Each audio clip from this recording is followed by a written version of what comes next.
Hi friends, നമ്മൾ പാലക്കാട് നിന്ന് നമ്മുടെ കൂട്ടിലെത്തിച്ച അസീൽ കോഴികൾ അടയിരുന്ന് കുഞ്ഞുങ്ങളെ വിരിയിച്ചിരുന്നു. 2 കോഴികളാണ് അടയിരുന്ന് കുഞ്ഞുങ്ങളെ വിരിയിച്ചത്. ആ 2 കോഴികളും കൂടി വിരിയിച്ച കുഞ്ഞുങ്ങൾ ഏകദേശം 19 കുഞ്ഞുങ്ങളെയാണ് നമുക്ക് വിരിഞ്ഞ് കിട്ടിയത്. ആ കുഞ്ഞുങ്ങളെ നമ്മൾ ഒരു തള്ളക്കോഴിയുടെ കൂടെ വിടുകയാണ് ചെയ്തത്. ആ കുഞ്ഞുങ്ങളിപ്പോൾ 20 ദിവസം കംപ്ലീറ്റ് ആയിട്ടുണ്ട്.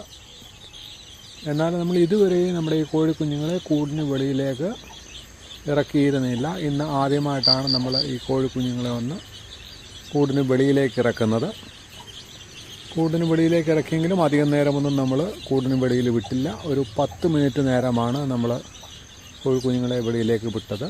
ഇപ്പോഴത്തെ നമ്മുടെ കേരളത്തിലെ കാലാവസ്ഥ ഇടവിട്ടുള്ള മഴയും പിന്നെ തണുപ്പുമൊക്കെ ഉള്ളതുകൊണ്ട് ഈ കുഞ്ഞുങ്ങളെ നമ്മൾ വെളിയിലേക്ക് ഒന്നും ഇപ്പം വിടാനെ കൊണ്ട് ആഗ്രഹിക്കുന്നില്ല. ഇനിയും ഒരു 10-15 ദിവസം കൂടിയെങ്കിലും നമ്മൾ കൂട്ടിനുള്ളിൽ തന്നെ വളർത്താനാണ് ആഗ്രഹിക്കുന്നത്.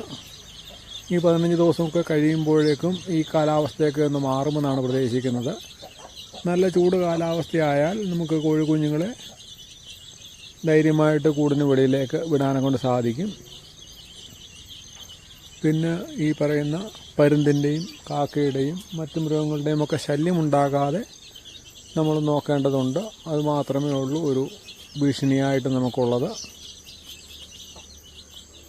ഇതുവരെ നമ്മുടെ കോഴിക്കുഞ്ഞുങ്ങളൊക്കെ ആരോഗ്യത്തോടെ ഇരിക്കുന്നു.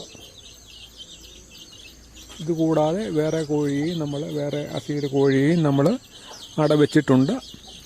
അതും കുഞ്ഞുങ്ങൾ വിരിഞ്ഞു. നമ്മളതിൻ്റെ ഷോർട്സ് ചെയ്തിട്ടുണ്ടായിരുന്നു. അതും എല്ലാവരും കണ്ടു കാണുമെന്ന് പ്രതീക്ഷിക്കുന്നു.